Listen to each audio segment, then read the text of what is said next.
Greetings, petrolheads. Welcome back to Car Mechanic Simulator 2015. Today, you know what?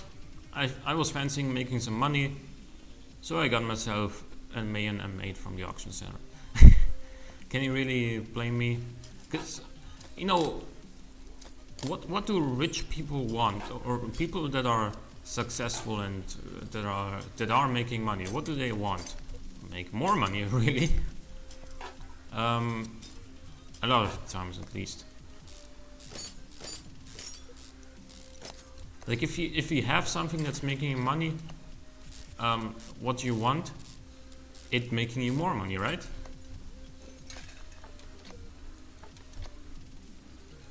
So therefore, this is what we're doing right here. I mean, the jobs are the customer jobs are fine, really, but it's a little bit more variety. So I can always do some of those when I'm thinking like I don't want to do restorations anymore for a while. I can go back to those, of course. Sadly, there's still no mods for this game, no extra content, no user created content.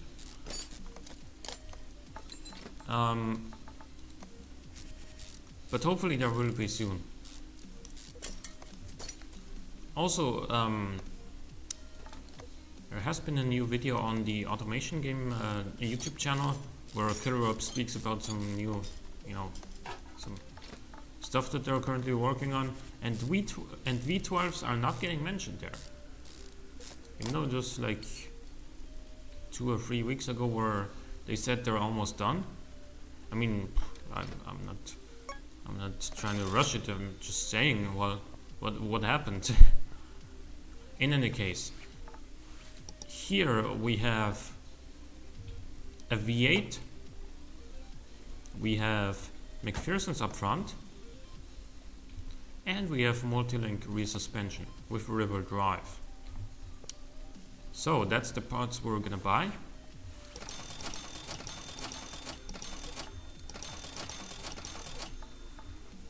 We need the lower suspension arm.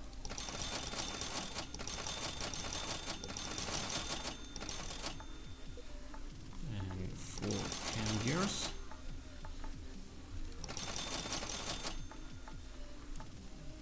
Two cats.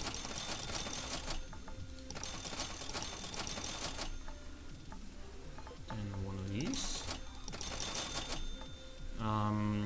Crankshaft blade.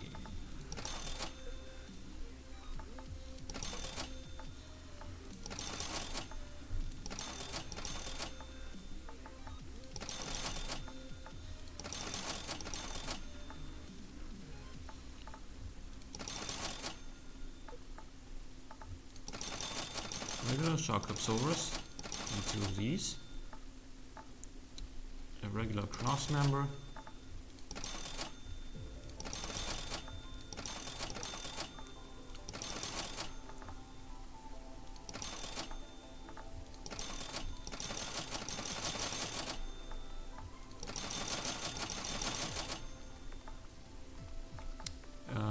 okay, the next thing we need is this, and the intake manifold. Then we have 2 millimufflers.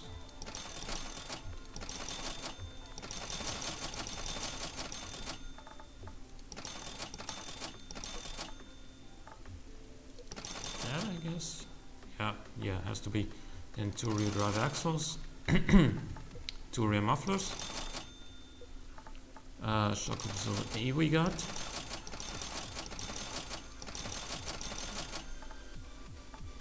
And this. Reservoir B because it's river drive.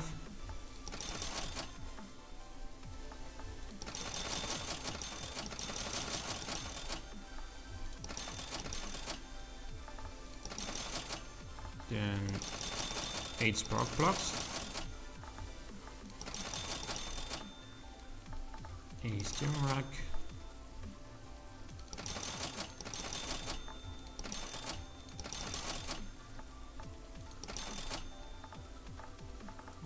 None of these. Alright, we're done. So with buying at least. So now we're gonna get the ore drain back here. I think there should be a place where you can leave the ore drain, so you don't always have to go that far to get it. I mean, sure, it's a relatively minor concern to have, but still.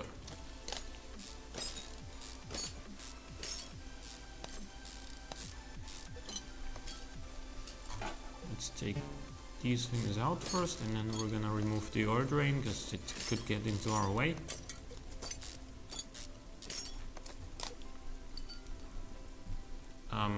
Let's just put it like there. Maybe it'll stay there.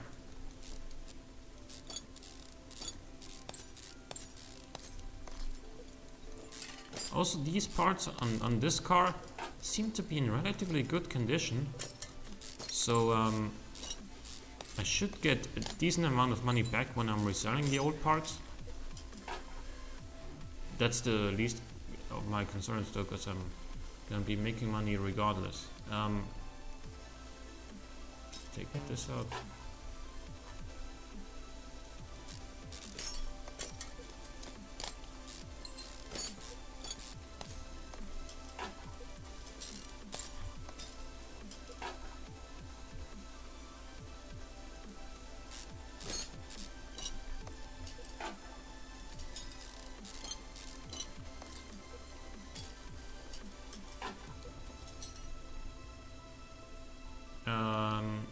Yeah, like the other day, like a couple of days ago, I got a, you know, kind of advertisement prospect from just a car, I don't know what, car workshop, car store that is close to close to where I live. Only like they sell spare parts and they repair a car. It's kind of an independent workshop. I think that's what you actually call it. Anyway, and the paper read that they have windscreen wipers for $10, and I was like, well, my windscreen wipers on my car are just old and awful already, so I'm gonna buy myself some new ones. They're easy to install anyway, and they are. But when I got there, I was like, okay, I need some new windscreen wipers for my car. What car do you have? A Mark III Golf diesel, and he was like, well, the cheapest ones we have for your car is 27 euros a set. I was like, wait, I'm not driving an exotic car or anything like that. Why is it so much more expensive than yours? He was like, well, we don't have fitting wipers from the cheap brand for your car. We only have it for other cars, like for newer cars or something, I don't know. But I mean, come on, a Mark III Golf is just still one of the most common cars here on the roads. You gotta admit, like, it's if you're gonna make if you're gonna be having reduced prices for spare parts, you know, you better make you gotta make that offer for cars that are actually popular, cars that are actually common on the roads, like the Mark III Golf, for example. I mean, I'm not complaining. 27 euros is, no, it's not that much. But the only really realize the value of money, like, that is something I gotta be talking about myself here as well. I gotta include myself in the following rant. And when I was younger, before I was really earning money from any source, when my parents were still paying for everything, for me, I was like, well, this is only 100 euros. This is only 50 euros. This costs only. Yeah, okay, but I had no idea of what it actually takes to make those insert 50, 100, 200, whatever euros. You gotta put work into it. You gotta do something for it. It's like if you get paid 10 euros per hour, which is already quite good, then for 100 euros you gotta work for 10 hours. That's more than one full day. More than one full day's worth of money is what you're spending right now by spending 100 euros. That's the way you gotta think of it. And that is something I only realized, much later in my life. Not that I'm old or anything like that, but talking about when I was like 14, 15. Now I'm 23. Yeah, that is something that a lot of young people, or I should say a lot of teenagers, don't realize what it actually takes to spend 100 euros or something consciously. The money is gonna come from somewhere.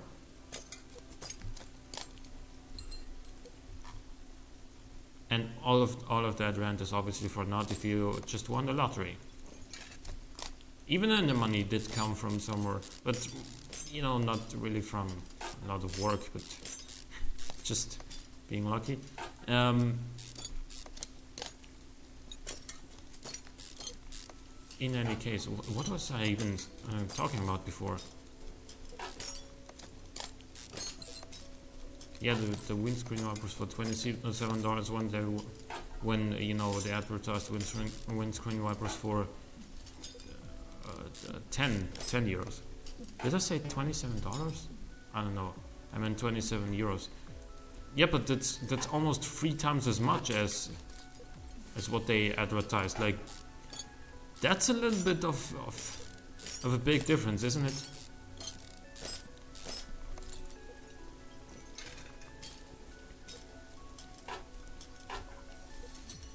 In any case, what's done is done. I've bought them regardless because I need new ones. Put them in, everything's better.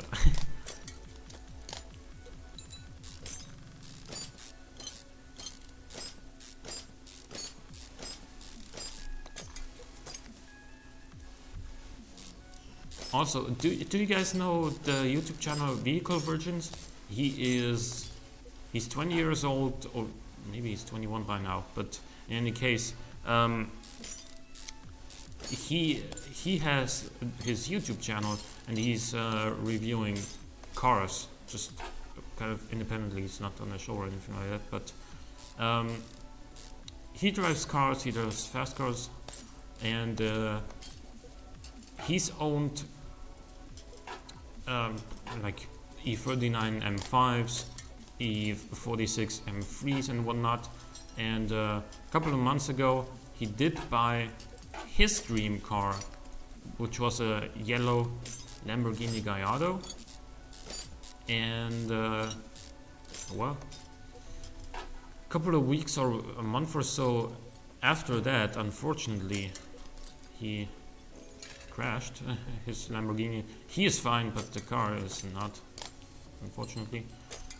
Still, like, what I'm getting at is he was also talking about, like, how does it work? How can a 20-year-old buy a Lamborghini? He said what is also my philosophy in life. You gotta find something you're passionate about. You've gotta find something that excites you, something that you want to spend most of your lifetime with, and make it happen. No matter what that is. Like, if you're a child and you want to become a professional soccer player, go ahead and train as hard as you can. If that's what you want to do in life, go for it. I think I've gone over that a couple of times before. Now that I'm talking about it again, but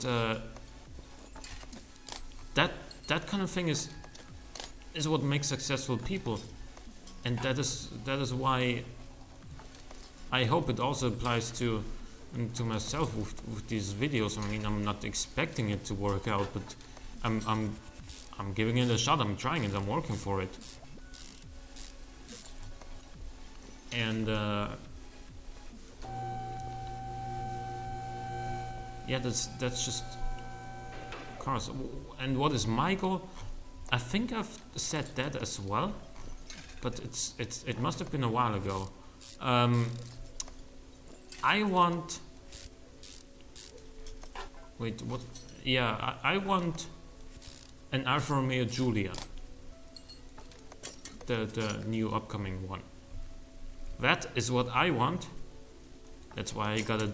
That's why I have a job, and I'm working like almost every single day under the week, and aside from that, I'm doing YouTube as well, trying to manage both things at the same time. It's possible. It's it's working so far. So why not do it? And well, it's gonna happen at some point. At some point, I'm gonna be able to buy my Alfa Romeo Giulia. I want a red one, by the way. And what excites me most about the Alfa Romeo Giulia is that, unlike its predecessor, the 159, it is no longer front-wheel drive. It is now rear-wheel drive. And that is something like... I've always liked Alphas for their, sportiness, for their looks, for the engine sounds and all that. But recently, like... Excuse me? Did I buy the wrong ones? Yeah, I did. But recently, like the 159, the Mito, the GT, all those cars that would be in a relatively affordable range for me are all front-wheel drive. I was like, yeah, but I'd rather have a BMW than that, because BMWs are great cars too. But now I have like absolutely no excuse not to buy a Giulia anymore, because it is rear-wheel drive.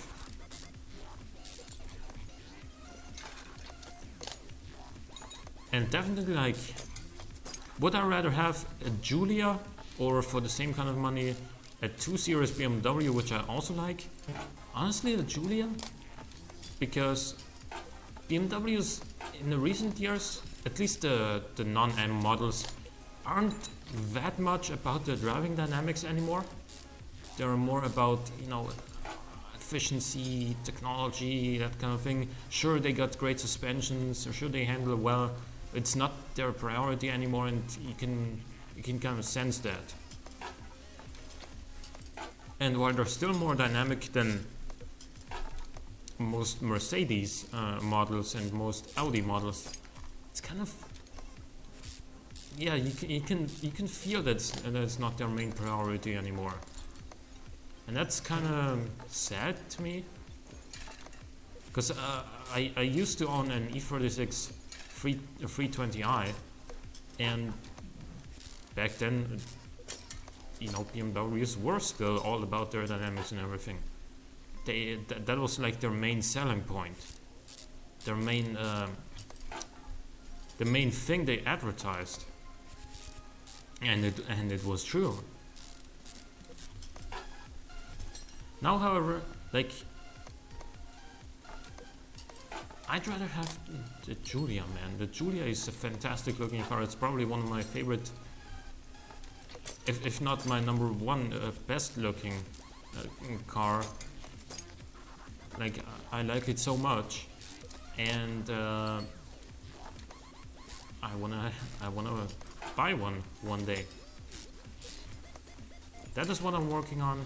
That is why I'm going to my job. That is why. Well, it is not why I'm doing this YouTube videos. Obviously, I'm doing these videos because, well, I like to. I I enjoy playing video games and I like sharing that fun with others.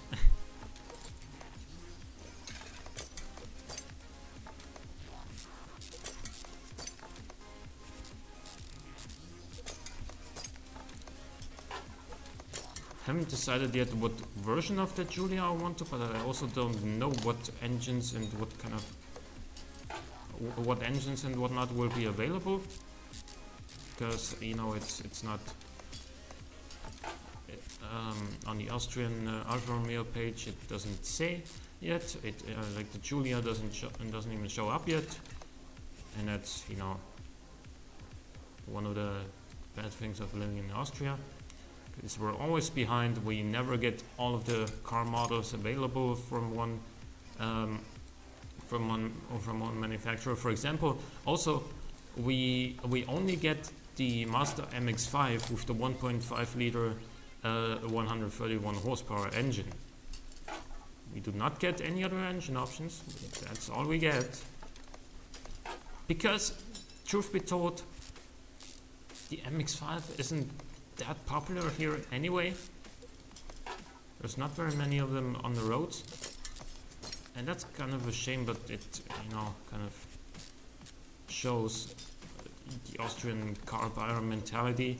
You see just a lot of diesels, you see a lot of small cars, and if it's gonna be saloons, it's German saloons like BMWs, Mercedes, Audis.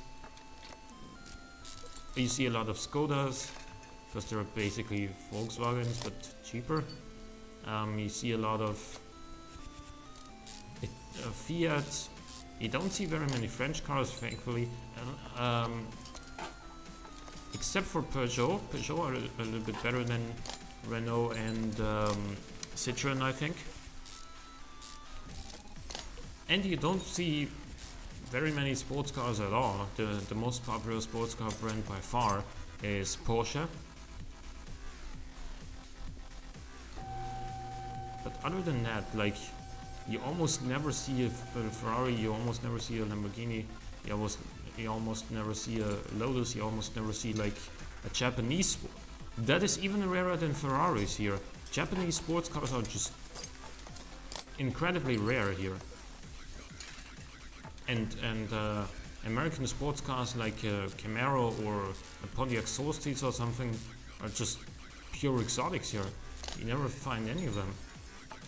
Mustangs, rarely, but still from time to time you see one, but man.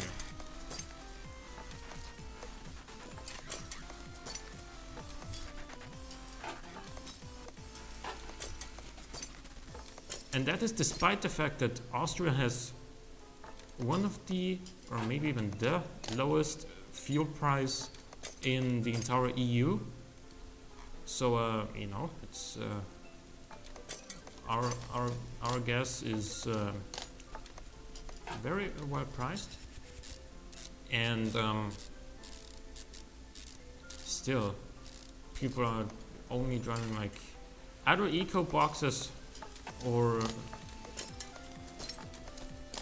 you know, German saloons or estates or stuff like that.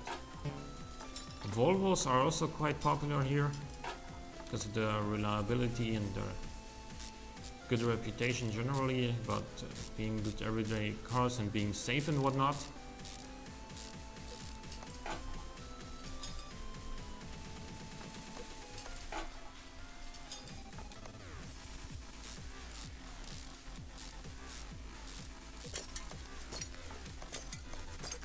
In the meantime, we're almost done with this entire car already. I've been talking quite a lot about, you know, stuff that's not really related to the game. Also, one more thing I'd like to ask: what racing game do you want me to play? Because I'm not enjoying Project Cars anymore, and I have purchased Assetto Corsa and played it for a couple of hours, but it doesn't appeal to me either. Like, it's weird. Cars are so understeery. For example, the BMW M3, which is a pretty agile car in real life. I've seen a Right, we just put an old one in there. I've seen a German car magazine where, you know, on their performance tests they do like 0 to 100 kilometers per hour braking, and then also for handling they have a slalom course with a set distance between the cones. I think 18 meters. That might be also.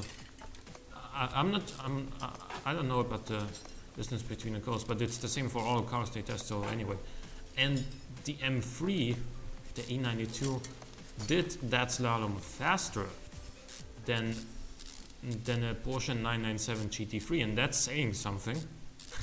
Like, that is very fast indeed, and you get, he sense none of that agility in Assetto Corsa. And like, that is just a little bit strange. Why wouldn't it handle well if it's you know, made for handling? Excuse me? Oh yeah, I gotta place the alternator in there. Then I can fit the serpentine belt. Now the radiator and the radiator fan. Now we're gonna lift it back up, put the oil back on there. And also, Assetto Corsa is not a cheap game to begin with, and half of the cars are only available through DLC, and the DLCs are not that cheap either. That is also one of the complaints I have with the game. Rubber bushing, one's missing, really? Oh, this one.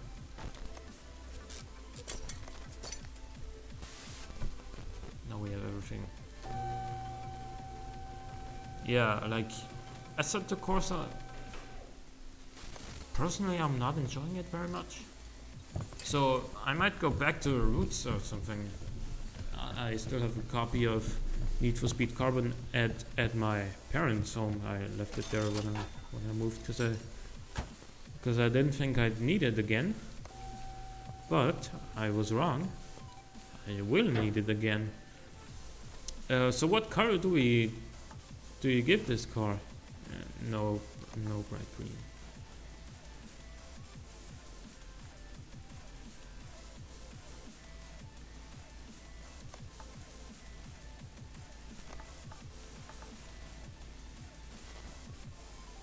Something like this, maybe?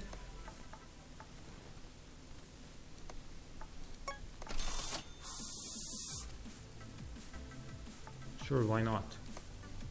I'll take it. So this is our main M8 that we made today. It is now worth 86,000. Hope you guys enjoyed the episode. Leave a like or a comment if you did. Thank you for watching.